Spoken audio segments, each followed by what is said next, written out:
नमस्कार। जय श्री कृष्ण। मैं हूँ शैलेंद्र कुमार भारद्वाज। सनातन धर्म की एक खूबसूरत परिकल्पना है, अत्यंत खूबसूरत। वो है पूर्णता, कंप्लीटनेस। ईश्वर पूर्ण है, सब कुछ पूर्ण है, अपूर्णता नहीं है। संसार भी पूर्ण है क्योंकि संसार उन्हीं के द्वारा बनाया हुआ है। हम भी पूर्ण हैं क्योंकि हम भी उनकी रचना है। तो एक परफेक्ट या पूर्ण व्यक्तित्व पूर्णता को ही जन्म देता है। तो कई बार ये बड़ा माइंड बॉगलिंग है, एकदम माइंड को घुमा देता है, दिमाग को घुमा देता है। पूर्णता क्या है? ईश्वर पूर्ण है। कल हमने चर्चा में बोला भी था कि सत्य है, ईश्वर पूर्ण है। कल हमने इस मंत्र का जो पूर्णमिदम् और पूर्णमदः मंत्र है उसका एक उल्लेख किया था। पूरा मंत्र मैंने नहीं जानता, मैं उच्चारण नहीं किया, लेकिन ये माइंड को झकझोर देता है। क्या है पूर्णता? मैं तो इंसान हूँ, मनुष्य हूँ, और मैं जो कुछ भी करता हूँ अपने आसपास अपने परिप्रेक्ष्य में ही करता हूँ। तो मैं इस पूर्णता को समझना चाहता हूँ, महसूस करना चाहता हूँ कि अगर सनातन धर्म ने ईश्वर को पूर्ण बताया है तो उसकी क्या कल्पना है, परिकल्पना है क्या? पूर्णता है क्या? फिर मुझे श्रीमद् भगवद गीता भी स्मरण होती है। भगवद गीता भी पूर्ण है क्योंकि ये भगवान श्री कृष्ण द्वारा बोली गई। और भगवान श्री कृष्ण या ईश्वर पूर्णता की पराकाष्ठा है, पूर्ण है, इसके ऊपर कुछ नहीं है। तो क्या हम श्रीमद् भगवद गीता का आश्रय लेकर पूर्णता की ओर अग्रसर हो सकते हैं? क्या हम पूर्णता प्राप्त कर सकते हैं? और पूर्णता है क्या? मैं जरा इस पे मंथन करता हूँ, चिंतन करता हूँ, समझने की चेष्टा करता हूँ कि पूर्णता का क्या आश्रय है। पूर्णता का आश्रय जो मैं समझ पाता हूँ, बिल्कुल अपने आसपास अपने में समाहित हो जाना, भटकन खत्म हो जाना। मैंने एक मापदंड रखा पूर्णता का कि अगर हम कहीं भटक रहे हैं, हमारे तीनों अंग अलग अलग हैं, शरीर अलग है कहीं पर, मन कहीं और भटक रहा है और बुद्धि कहीं और भटक रही है, तीनों अलग अलग हैं, तो ये पूर्ण नहीं हो सकते। मैं पूर्ण नहीं हो सकता अगर मेरे ये तीनों अंग, मन, बुद्धि और शरीर, तीनों अलग अलग हैं। तो शरीर एक सत्य है, भले ही चाहे इसको हम छोड़ते हैं और पाते हैं, लेकिन शरीर एक सत्य है। शरीर को आप नकार नहीं सकते। तो मैं जब पूर्णता की कल्पना करने की चेष्टा करता हूँ तो मुझे समझ में आता है, मैं समझ पाता हूँ कि अगर मेरी मन, मेरी बुद्धि और मेरा शरीर एक चित्त हो जाए, एकाग्र हो जाए, एक ही जगह स्थित हो जाए, कोई भटकन ना रहे, कोई कहीं भटक नहीं रहा, तो शायद ये पूर्णता कही जा सकती है। मन भी यहीं पर है, बुद्धि भी यहीं पर है और शरीर भी यहीं पर है। कहीं नहीं भटक रहा, शांत है। इसका मतलब मेरे मन में कोई संकल्प और विकल्प प्रवाहित नहीं हो रहे हैं, क्योंकि संकल्प और विकल्प मन और बुद्धि से जनरेट होते हैं, पैदा होते हैं। शरीर भी उसमें अपना पार्ट प्ले करता है। तो अगर मन, बुद्धि और शरीर एकाग्र हो गए हैं, एक रूप में स्थित हो गए हैं, इसका अर्थ यही है कि मेरे मन से समस्त संकल्प और विकल्प चले गए, मैं शांत हो गया। गीता में इसका उल्लेख है।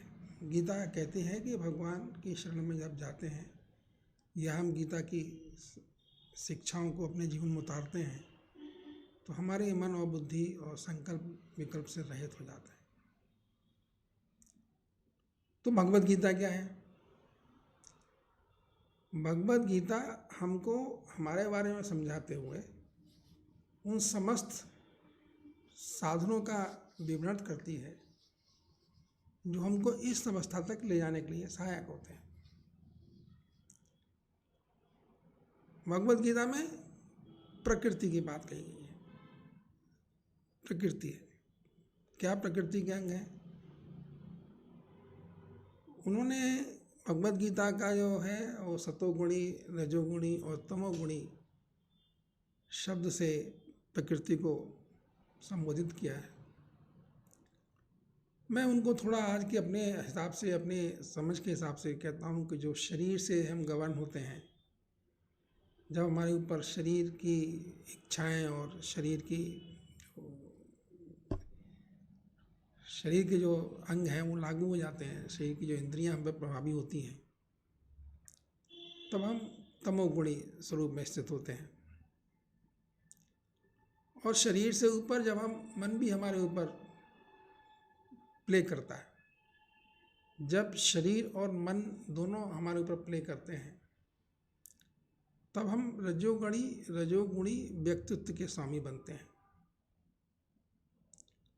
और जब हमारा शरीर बुद्धि और शरीर द्वारा संचालित होता है, बुद्धि हमारे ऊपर नियंत्रित करती है, नियंत्रण रखती है, तब हम सत्वगुणी व्यक्तित्व के व्यक्ति बनते हैं। सत्वगुणी प्रकृति हमारे अंदर प्रभावी होती है।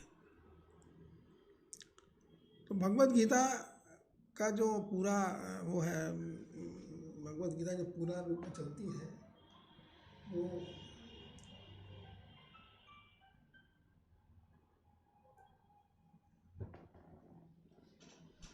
इन तीनों को ही लपेटती है। उसमें एक वृत्तियों का उल्लेख भी किया गया है, सतोगुणी, रजोगुणी और तमोगुणी।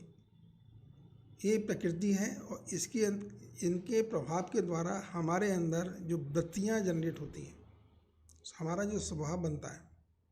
वृत्तियाँ शब्द साइलेंट है, महसूस नहीं होता, लेकिन हमारी प्रकृति बन जाती है। हम वही बोलते हैं, हम क्या बोल रहे हैं, हम कहाँ चल रहे हैं, हम क्या कह रहे हैं, हम कहाँ देख रहे हैं, ये सब हमारी वृत्तियों द्वारा गवर्न होता है। तो ये श्रीमद् भगवद गीता हमको इन तीनों के बारे में पहले एड्रेस करती है, तीनों के बारे में समझाती है, फिर हमारे अपना स्वरूप जो आत्म स्वरूप है उसके बारे में बताती है। पूर्णता कौन प्राप्त करेगा? सवाल यह है कि पूर्णता प्राप्त किसको करनी है? शरीर को करनी है? नहीं हो सकती। मन को करनी है? नहीं हो सकती। बुद्धि को करनी है? नहीं हो सकती। पूर्णता प्राप्त कौन करेगा? मैं हूँ कौन? पूर्णता तो वो प्राप्त करेगा ना जो है, और कौन है? तो भगवद गीता इस पार्ट पे भी फोकस करती है कि भाई पूर्णता किसको मिलनी है। इसके लिए एक शब्द उसमें उल्लेखित होता है और वो है क्षेत्रज्ञ। क्षेत्रज्ञ मीन्स जो हमारे शरीर के अंदर रचा बसा है, स्वामी है इसका। शरीर का भी स्वामी है, मन का भी स्वामी है, बुद्धि का भी स्वामी है, जो स्वामी है हमारे अंदर, जो स्वामित्व भाव है हमारे अंदर। जो मालिकाना हक है हमारा, जिसको हम आत्मा भी कहते हैं, वही तो है जो जिसको पूर्णता प्राप्त करना है। पूर्णता किसको? बुद्धि मन को क्या पूर्णता प्राप्त करनी? बुद्धि क्या पूर्णता प्राप्त करेगी? बुद्धि की पूर्णता किसी को प्राप्त है? नहीं है। मन की पूर्णता नहीं है, शरीर की पूर्णता भी नहीं है। तो पूर्णता किसको प्राप्त करनी है? आत्मा को। आत्मा, मैं आत्मा, जो इन तीनों का स्वामी है, मन, बुद्धि और शरीर का जो स्वामी है, वो आत्मा, पूर्णता उसको प्राप्त करनी है। अब कैसे प्राप्त करें?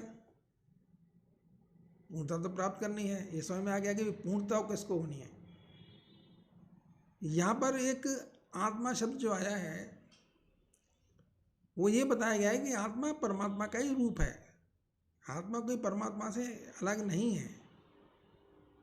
अगर परमात्मा पूर्ण है तो आत्मा भी पूर्णता को प्राप्त कर सकती है, क्योंकि आत्मा परमात्मा से निकली हुई है, परमात्मा का ही अंश है।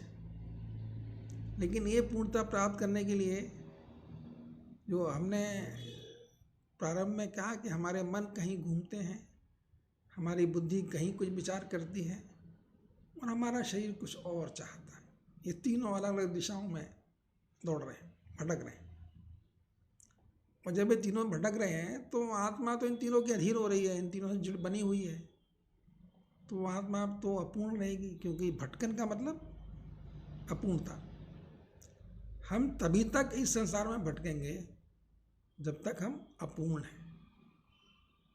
पूर्णता प्राप्त कर लेंगे तो हमारी भटकन खत्म हो जाएगी, हमारा भटकना थम जाएगा।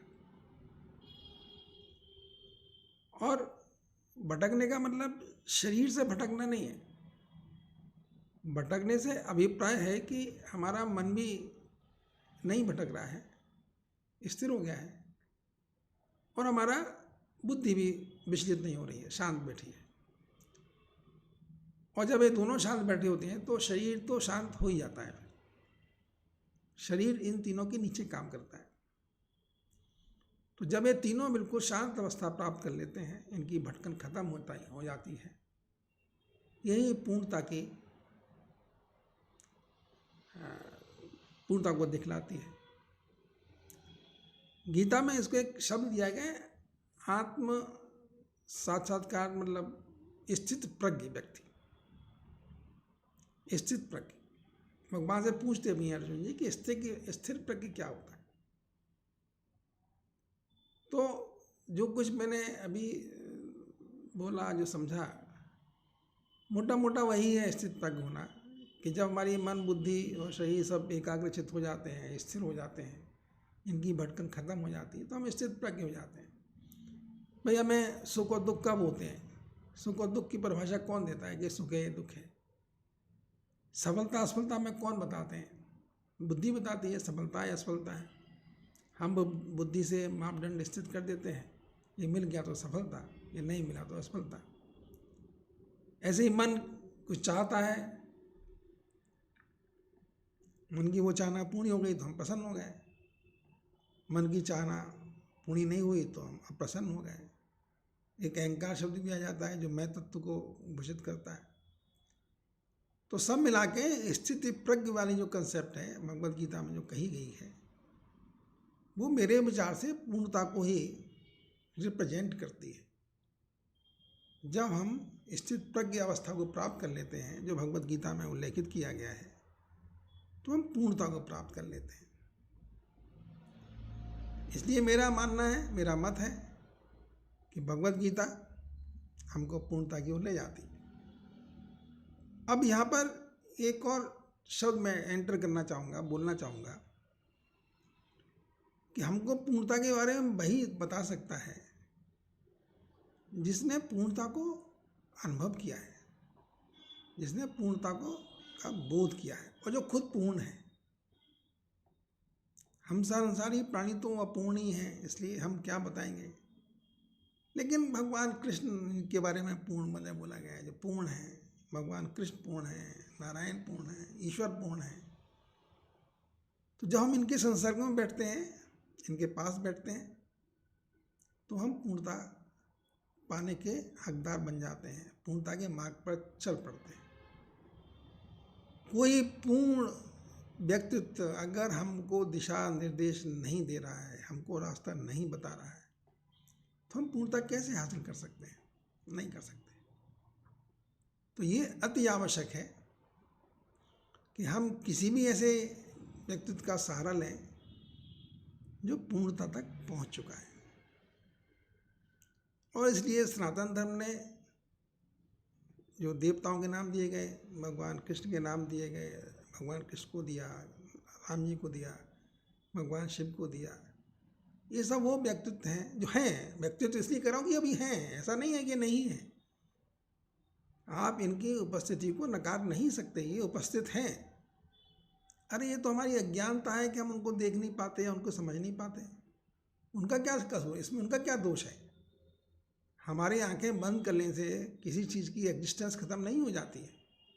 अगर हम नहीं जानते कि भगवान कृष्ण हैं और भगवान राम है, तो भगवान कृष्ण और राम का आश्रय तो सुना करते में हो जाएगा। हमारी अज्ञानता नहीं, मानो मत मानो भाई, अपनी आंखें बंद कर लो, सो जाओ तो सो जाओ, क्या करेंगे इसमें भगवान जी। लेकिन भगवान जी ऐसे ही हैं, आप देखना चाहो तो दिखाई देंगे आपको, समझना चाहो तो समझा भी देंगे कि हम कैसे बैठे हैं।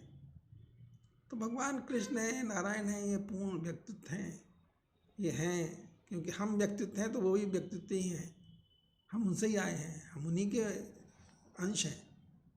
इसलिए जैसे हमें वैसे ही वो है। नज़र का अंतर है, हमारी नज़र वहाँ तक नहीं पहुँच पा रही, इसलिए हम उनको नहीं देख पा रहे। आज के लिए बस इतना ही, कल फिर मिलेंगे। प्रश्न करिए, भगवान जी का ध्यान करिए। आशा है अच्छा लगा हो तो कमेंट जरूर मार दीजिएगा। हमको भी थोड़ा लगता है कोई ध्यान दे भी रहा है, कोई पढ़ भी रहा है, सुन भी रहा है। चलिए, जैसी प्रभु की इच्छा, ये तो प्रभु का काम है। जय श्री कृष्ण।